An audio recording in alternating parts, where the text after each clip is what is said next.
Hi viewers, this is Shara Inspires again under the series of Privately in Crisis. A crisis is a season whereby you're going through challenges in your own personal life.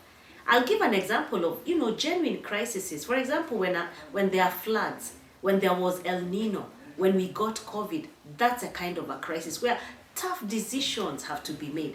And in our lives too, we go through crisis.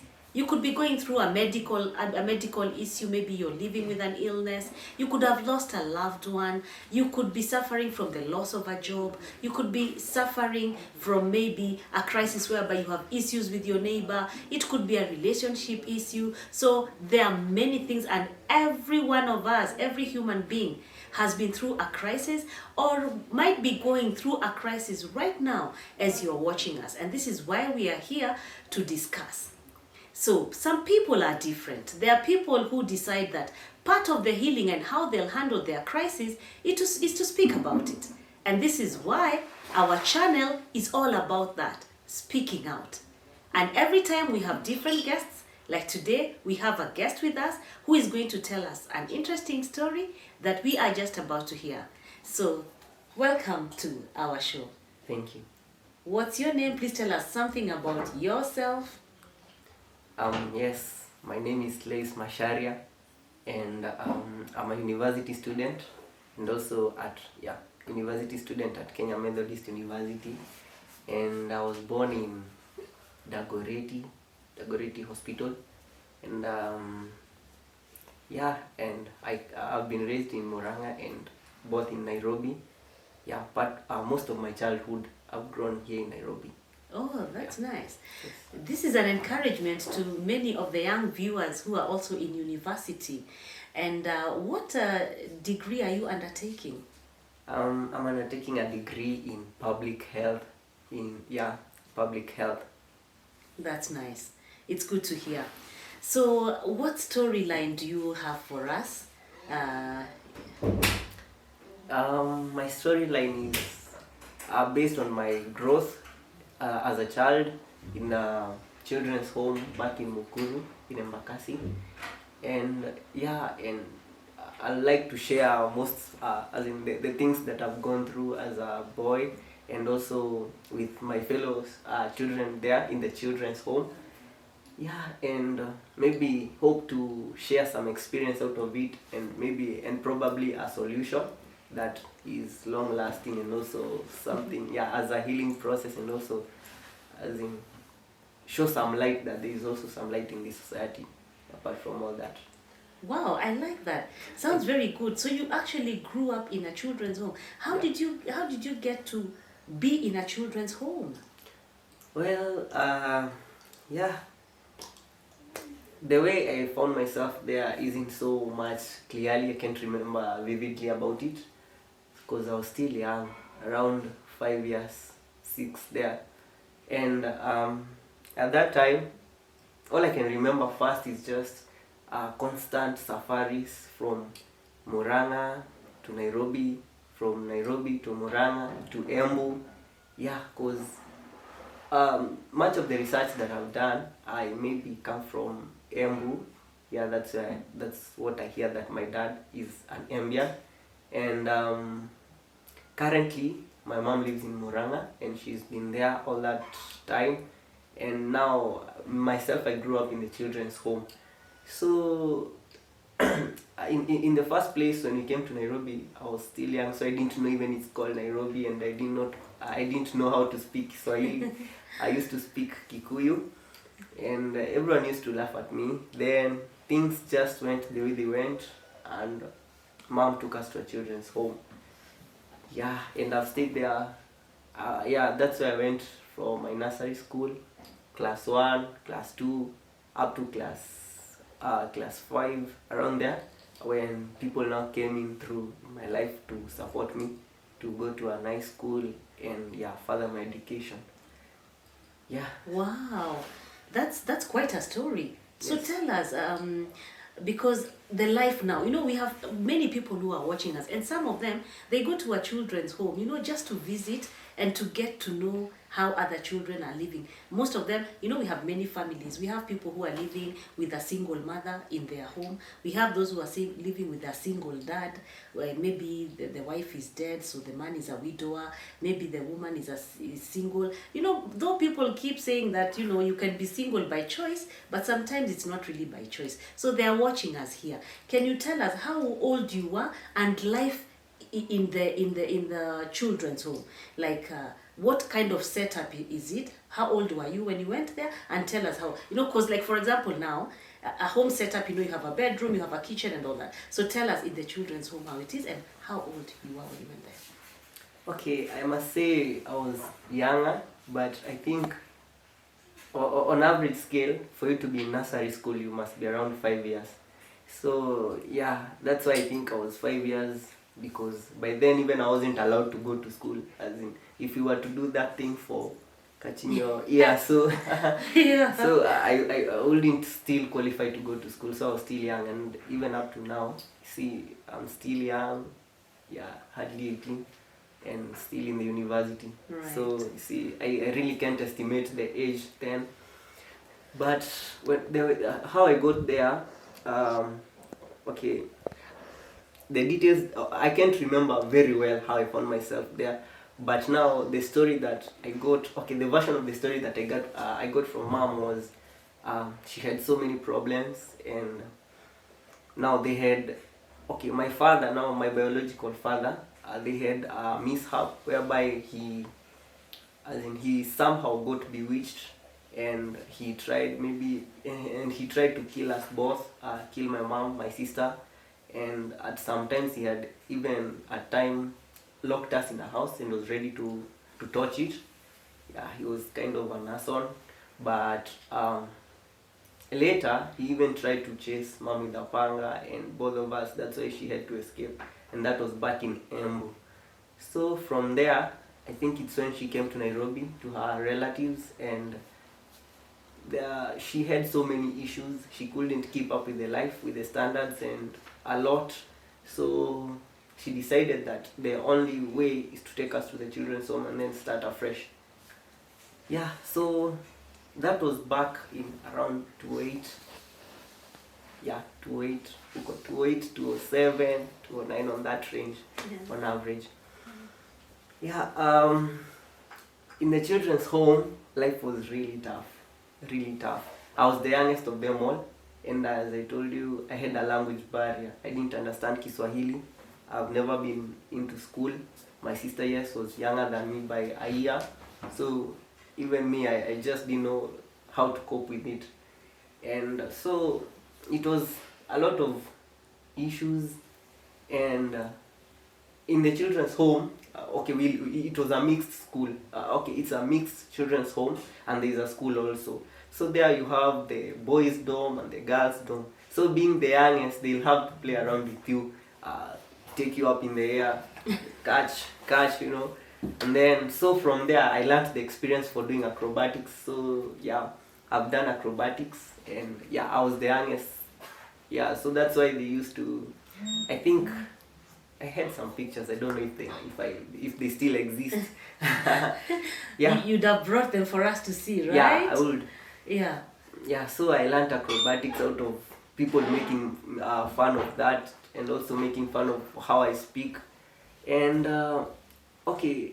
most of the children there, it's not like they were really, most of them, we were not in the same situation, Others had homes. It's only that the parents could not provide. So with the assistance of the children's home, they could take their children there, get some free education and do some stuff. And then when the schools close, they go back home to visit them. So as we had nobody to visit us, so we were just like that. Like everyone clears, and even the matron goes for maybe 1 week break. So you can imagine, in a whole place which has perimeter walls and a very large field, empty classes, 2 dorm halls, and then my sister is in the other one, and she's so young, and then I'm in the other one alone. It was freaking in the night, and even you can't cook githeri yourself, because you don't have the idea how you go about the firewood, the large sufuria, the boilers, and then the big jiko. So we were just clueless for almost a week. You would starve for all that time because in the first 2 days you exhaust what you had, and then you have now to scout out. Just roam around. The third day you're almost dying. The fourth day until the matron comes. So it was really tough then. So you imagine you woke up, you had no breakfast, no lunch, no supper. The next day goes the same until she comes back, and then you can't get out of the gate. You're scared of what is out there. No one, and you have no money. In fact, if you could have given me money at that time, I couldn't tell you that, hey, these 10 shillings, you can do this and that. No. Yeah. So, but it was really challenging. So hadi ukiniachia pesa, hata sitajua nitafanya nini nayo. Unaona? So that's how we used to survive for that time, and it was really lonely. And then sometimes at that time you get these small diseases like chicken pox.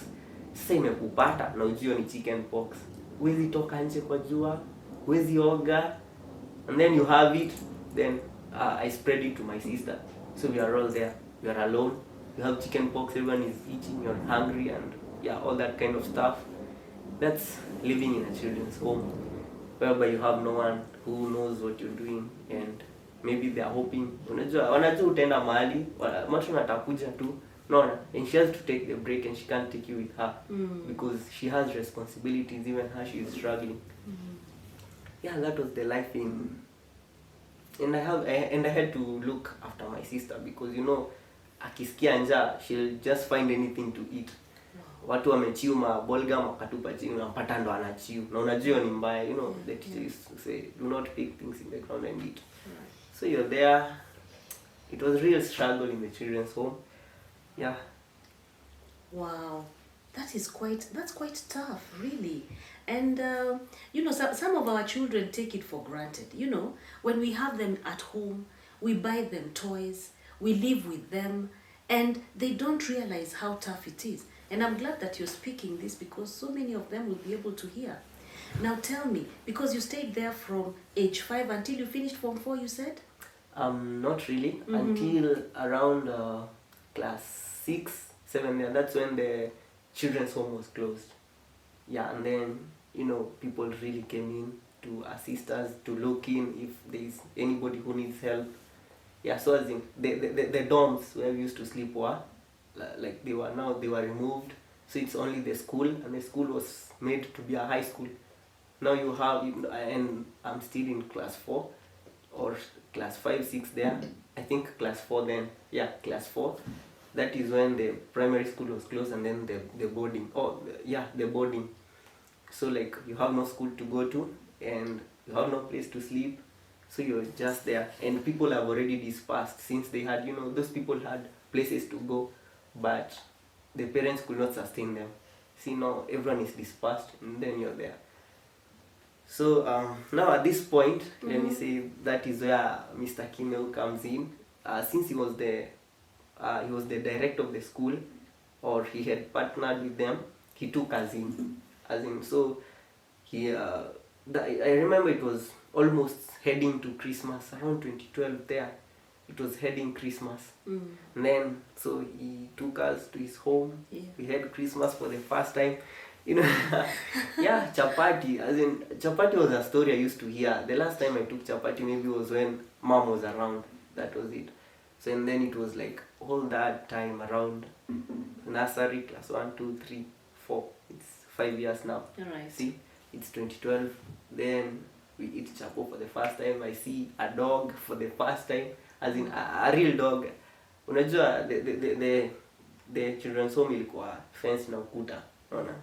So hatutoki nje, ukitoka nje, you are scared, you're still a kid.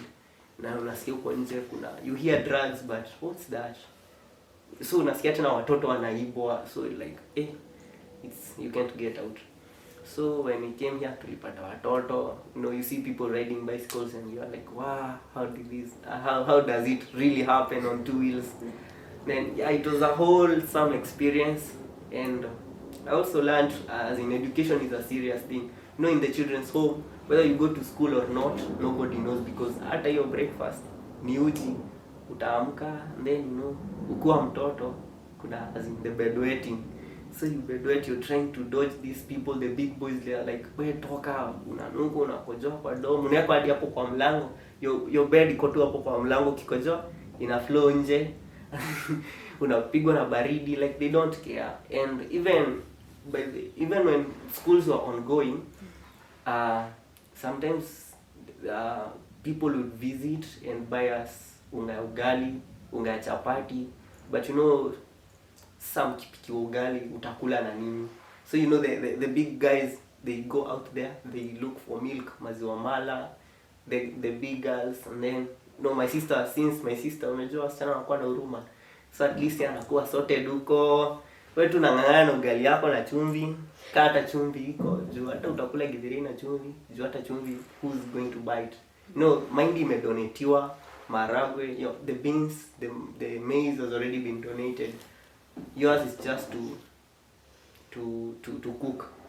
So what if umepikiwa ugali? What if you have been cooked for the ugali? So what will you eat with? So you have to eat it that way. Yeah, it was that kind of struggle. And also just being alone. The big guys, they were in class 7, 8, 6. You see? So you have, there are no kids to play with. The experience ain't there. You have no mentor. And then you can't understand the language, the English, So it was, I didn't know now what school really meant. Mi tu nikiamka saa 2 niende shule ni sawa. If I don't go, who knows, who cares? What I get, nobody sees my report. In fact, I don't have a report form at that time, or even books. Naenda tu, nakaa, nikichoka, excuse me, chame, I go to the toilet. And I go. Na nikienda nimeenda, So that was the thing. So when that Christmas, that's when I found that people even use crayons, they draw. Yeah, and then there are things like, as in there was a TV, you hear Inspector Mwala, Taidi High. So I was like, wow, kwani tulikuwa nchi ingine? Ama what was happening? Yeah. So that's how I got exposed and realized that a home setup is really more important than even, the children's home. So it was like a prison, though people visit and they give you that glamour, that look, that spur of the moment. But now, you see, after they are gone, what next now? Yeah, you're left alone now. As in, you don't understand what happens. Maybe they'll stay for weeks, months, until you feel that liveliness come back. People who care, people asking you, what's your name, tell us about you. Do you know anything about your family, So that, you'd really wish for such moments to come. Though we never lacked things like food, there was always githeri from January to December. Clothes were there because people out here are really generous, They used to give us clothes, shoes, and there are warm visits. Yeah, that was quite a difference. Wow. Yeah. What would you like to tell the young men out there who live with their families, they live with their parents, but they live in their own homes? What would you like to tell them? Because some of them are our children. You find that they don't even want to make their beds. Their parents who are suffering, they don't want to assist in household chores, they don't want to wash dishes, they don't want to mop the house, they don't want to do anything. They just want to relax. So, what would you tell the young men out there? Okay, for me, I'd say that personally in the children's home, I had to do my own cleaning. At that age even, men, the boys can't wash for you, that's for a fact, So I have to wash my blankets, I have to wash my own clothes, I have to do the cleaning. Even sometimes you'll be told, since when do unakojoa, you'll have to wash the dog. So you mop the whole of it and nobody cares, So I'd say for you guys out there, it's not really fair. You should appreciate the blessing that God has given you. Parents, and even parents who go to an extent of having house helps to reduce the work for you, like washing the house, washing the utensils. But if you have the chance, just do it. Make them happy because maybe because they are a blessing for you. And it will also help you to be responsible, like spreading your bed, washing your own clothes, doing your own laundry. That's better off. That makes you more of a person, and even makes you as makes you reliable to yourself. You see, you give even those who are following you, as in you become a mentor. People they see a nice outlook of you. You know, they you can help yourself by washing your clothes, knowing how to cook a little bit, and yeah, running some errands. It will keep you busy. It will improve your mental health. Right. Yeah, because you're free to do so, and also bring happiness to your parents and appreciate their home setup. Yeah. So I noted something that you actually you lived with your sister, so you were also babysitting her at the same time. So it Yeah. means you took up responsibilities when you were quite young. So now that you are at university, what's the positive side? How has it made you maybe more independent, growing up, on your own, and which are also the bad side of it maybe in your life, like growing up like that? Give me the positive and the negative now that you're older. What do you see? Okay, first things first, like positivity. Yeah, it's good to stay positive, but some things really look okay, but they are really not good for you. They are bad, but they look okay. Like being positive always. Don't be positive always, because you tend to ignore things that can affect your life because you're just positive. You know, something you become positive and ignore what matters because you're positive about it. But okay, say being positive about the children's home, it helps you to maybe tolerate people. Yeah, being tolerant, it's all about tolerance and perseverance. Even out here, like when I lack food, or I fall out of my pocket money budget, as in I'm just okay, I can just manage for 1 week until things come back to normal. I can say that's a positive thing. But if you to be positive about the children's home is really damaging, especially on the part of tolerating people and their bad habits, so that you may be happy. So I think the only positiveness with it is that it makes you a little bit hard. You become hard to situations and circumstances, but the more you tolerate people, the more you become sad. If you tolerate the way nakwambia maneno mbaya, uko tu sawa tu, uko tu sawa. But yeah, because kwa children's home, people are really nasty. They tell you words that are really bad. But if you tolerate ni sawa, but just take what is valuable, but don't tolerate all that. Yeah, those people in the children's home, just take your stand. I can remember at a point I took my own stand.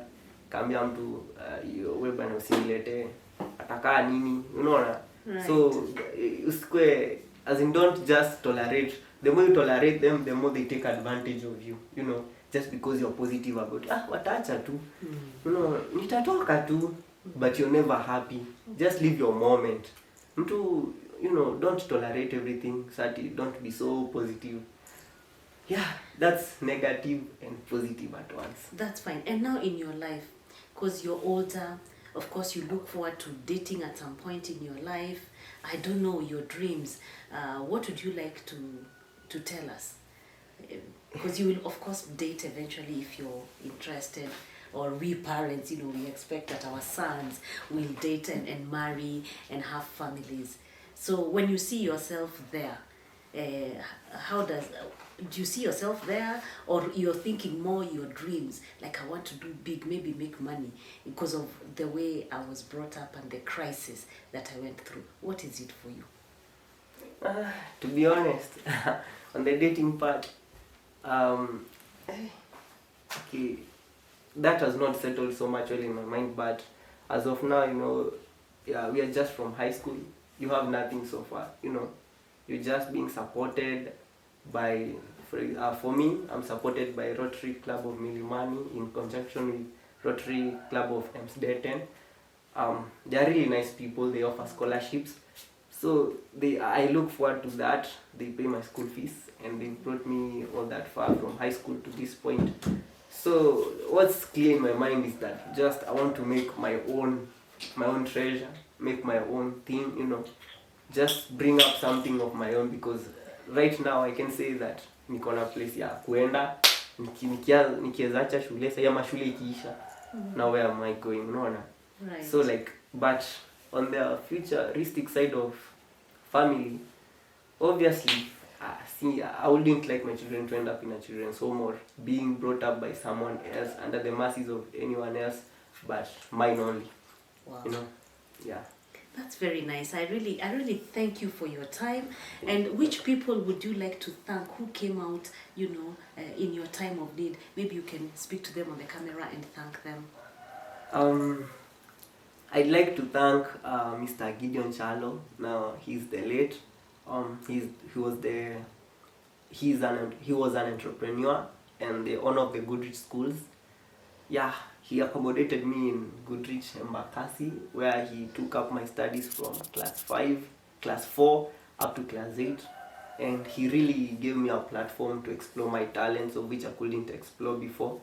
Yeah, I did a lot of things, and even leadership. I was the school captain, and from there I'd like to thank Rotary Club of Milimani and Rotary Club of Emsdeten for really taking me up for high school, for my pocket money, for mentorship programs. They were endless and really helpful in life, and they made us forget, together with my sister, they made us forget as in all those hardships and try to heal and look forward to the future. I would also like to thank Mr. Kimeu, because if it's not him, then I think from the children's home I don't know where I would have gone, later on. So it's from him. Then he connected me to Mr. Chalo, and then Mr. Chalo and Rotary Club somehow knew each other. So that is, I'd really like to thank them. Yeah, and also this #1 TV show here, yeah, for really hosting me. All right, so viewers, thank you very much. And you have heard it from Macharia, and we look forward to more stories which come from your region. We would like to hear them. Whichever country you're watching us from, we would like to hear them. So once again, asanteni and clouds of blessings. Bye-bye. Bye-bye.